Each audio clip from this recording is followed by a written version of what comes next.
Hello, welcome in new episode of परामर्श। आज अपन एक बहुत छोटी सी बीमारी के बारे में बात करते हैं जिससे बहुत बड़ी बड़ी प्रॉब्लम्स हो जाती है। इंसोम्निया, नींद नहीं आना या फिर रात को अचानक नींद से जग जाना और सुबह बहुत ज्यादा थकान हो जाना। ये एक ऐसी समस्या है जो आज की यूथ जनरेशन में कुछ ज्यादा हो रही है, जिनका बहुत बिजी शेड्यूल होता है या फिर जो ओवर थिंकिंग करते हैं, जिनका रूटीन फिक्स नहीं होता, जिनकी दैनिक दिनचर्या फिक्स नहीं होती कि उन्हें कब सोना है, कब उठना है, कब खाना है, जिनकी बहुत ही हेक्टिक लाइफस्टाइल है, उन यंगस्टर्स में यह प्रॉब्लम बहुत ज्यादा देखी जा रही है। कई बार कुछ सिस्टेमिक इलनेस, कुछ दूसरी बीमारियों के साथ यह एसोसिएटेड हो जाती है, जैसे कि asthma, depression, arthritis, heartburn, gastritis. मगर क्या अपनी लाइफस्टाइल को कुछ ऐसा मॉडिफाई किया जा सकता है जिससे अच्छी गहरी नींद आए और समय पर नींद आए? जिसके लिए मैं आपके साथ कुछ टिप्स शेयर करूंगा, जिनको अगर आप ध्यान में रखें तो आपको अच्छी नींद आएगी। उनमें पहली टिप है, वो है वेकअप। सुबह जल्दी उठ जाना। अपने हाथ में रात को सोना खुद के हाथ में नहीं होता कि अपन को नींद आए ही आए, पर अपने हाथ में, अपने खुद के वश में होता है सुबह उठ जाना। अगर अपन सुबह जल्दी उठेंगे तो एक जो क्लॉक है, सोने का जो स्लीपिंग टाइम है, वो थोड़ा सेट होने लगेगा। जिनको इंसोम्निया है, जिनको नींद नहीं आती, उनके लिए पहले पहले सुबह उठना इतना आसान नहीं होता, बहुत हार्ड होता है। मगर इसको 3-4 हफ्ते रेगुलर किया जाए तो रात को बहुत अच्छी नींद आनी स्टार्ट होती है और सुबह का जल्दी उठना फिक्स हो जाता है, अपने आप जगा जा सकता है। सेकंड टिप है, वो है एक्सरसाइज। एक्सरसाइज कोई बहुत हार्ड एक्सरसाइज नहीं, वो करो तो और भी बढ़िया है। उससे आपकी हेल्दी बॉडी होगी, हेल्दी हार्ट होगा, बहुत अच्छी बात है। मगर लाइट एक्सरसाइज करनी है और मोस्ट ऑफ एक्सरसाइज शाम के 6 बजे से पहले पहले अगर हो जाए तो सबसे बेटर रहता है। 6 बजे से पहले पहले एक्सरसाइज, लाइट एक्सरसाइज कर लें। तीसरी जो टिप ध्यान में रखनी है, वो है ईटिंग हैबिट। भोजन सोने के कम से कम 2 से 3 घंटे पहले या 2 से 3 घंटे पहले अपना भोजन, अपनी डाइट है, अपना जो डिनर है, वो कंप्लीट कर लें। ऐसा नहीं कि अभी अभी अपन ने खाना खाया और जस्ट अपन बेड पे जाके सो रहे हैं। जब तक वो भोजन कुछ पच ना जाए, जब तक वो लोअर जीआईटी में पहुंच जाए, उसके बाद में सोना स्टार्ट करें, उसके बाद में बेड पे जाएं। चौथी जो टिप है, वो है अवॉइड एक्साइटमेंट। जब अपन बहुत ज्यादा एक्साइटेड होते हैं किसी चीज के लिए, चाहे वो हैप्पी करने वाली चीज हो, चाहे वो ऐसी थिंग हो जिससे अपन को बहुत सैड हो रहे हैं, या कल कुछ नया होने वाला है, कुछ एक्साइटेड ज्यादा रहने से नींद नहीं आती, तो अवॉइड करें रात के समय ज्यादा एक्साइटेड होना। कौन सी चीजें ऐसी है जो एक्साइटेशन बढ़ाती है? उनमें आती है सिगरेट स्मोकिंग। रात के टाइम पे बहुत लोगों की आदत होती है सोने से पहले सिगरेट पीने की। सिगरेट एक्साइटमेंट बढ़ा देती है। अल्कोहल पीना, दारू पीना, ये एक मिथ है कि अगर 2 पैक लगा लिए सोने से पहले तो नींद अच्छी आएगी, जबकि एक रिसर्च है कि उससे नींद अच्छी नहीं आती, गहरी नींद नहीं आती, हल्की नींद आती है, जो सपने आएंगे मगर अच्छी नींद नहीं आएगी, और सुबह आप बहुत ज्यादा जल्दी या फिर बीच रात्रि में आप उठ जाओगे।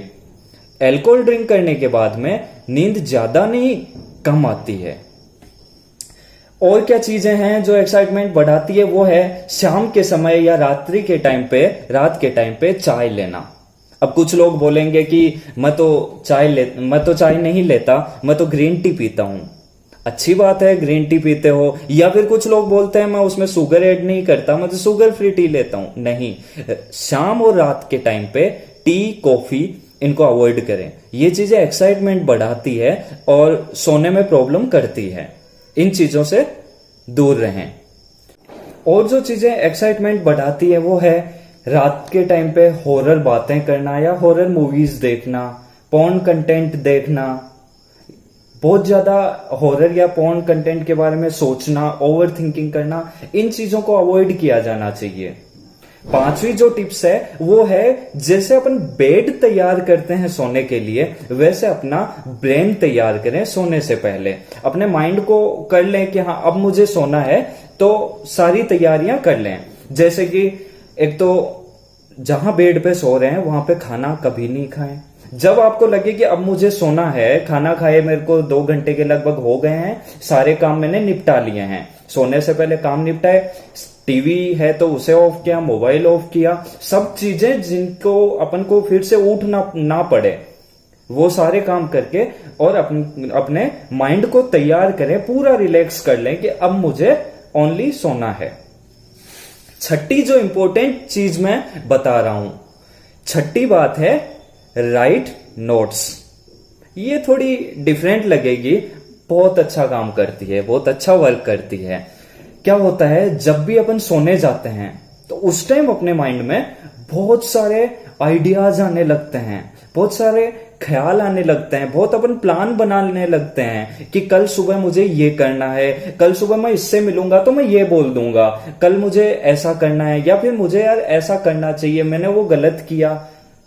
ये एक ऐसा जाल बनता है कि उन ख्यालों के बीच में फंसते जाते हैं, वो एक चक्रव्यूह सा बनता जाता है और अपन थिंकिंग करते जाते हैं। ऐसा तो नहीं है कि मैं मना कर दूंगा और उन चीजों में अपन नहीं घुसेंगे। उनसे कैसे दूर आए, वो है राइट नोट्स। वो सब चीजें हैं, वो अच्छी भी हैं, वो इंपॉर्टेंट भी है आपकी लाइफ के लिए, वो चीजें आपको आगे लेके जाएगी, तो उनको बंद भी नहीं करना है, पर उस चक्रव्यूह से बाहर आना है, क्योंकि अब अपने ब्रेन को रिलैक्स करना है, सोने के लिए रिलैक्स करना है। उन चीजों को एक पेपर लें, एक पेन लें और नोट करना स्टार्ट करें। जब आप उन चीजों को लिखोगे, आपका ब्रेन धीरे धीरे धीरे धीरे धीरे रिलैक्स होता जाएगा। ये एक बहुत अच्छी आदत है कि जब भी अपन को लगे रात के सोते टाइम पे उस जाल में घुस रहा हूं, तो उस टाइम नोट्स लेके उन सारे आइडियाज को लिखेंगे। जब उन चीजों को लिखेंगे तो ब्रेन रिलैक्स होने लगेगा और खुद को भी ये लगने लगेगा कि हाँ, अब ब्रेन को लगने लगेगा कि हाँ अब मैं सही हूं, जो मुझे सोचना था वो सोच लिया, और धीरे धीरे नींद आने लगेगी। ये 6 जो पॉइंट मैंने बताए, इनको अगर रेगुलर रखा जाए 3 से 4 हफ्ते तक, तो पक्का इंसोम्निया की जो प्रॉब्लम है, नींद नहीं आने की जो प्रॉब्लम है, वो हट जाएगी और एक ऐसी साइकिल बनेगी कि आप खुद रात को अच्छे से सो पाओगे और सुबह जल्दी उठ पाओगे। आपको कुछ करने की जरूरी नहीं पड़ेगी। जो क्लॉक है, स्लीपिंग साइकिल है, वो अपने आप रेगुलर होने लगेगी। अगर 3 से 4 हफ्ते ये करने के बाद भी अगर प्रॉब्लम सेम रह रही है, अभी भी नींद नहीं आने की कंप्लेन है, तो वो फिर है सेकेंडरी डिजीज की वजह से। उसके लिए आप अपने जो भी क्लिनिक, हॉस्पिटल, जो भी नजदीक हैं, जो भी डॉक्टर हैं, उनके साथ जाके कंसल्ट करें और पर्सनली काउंसलिंग लें, मेडिकेशन लें, और ध्यान रखें। Thank you.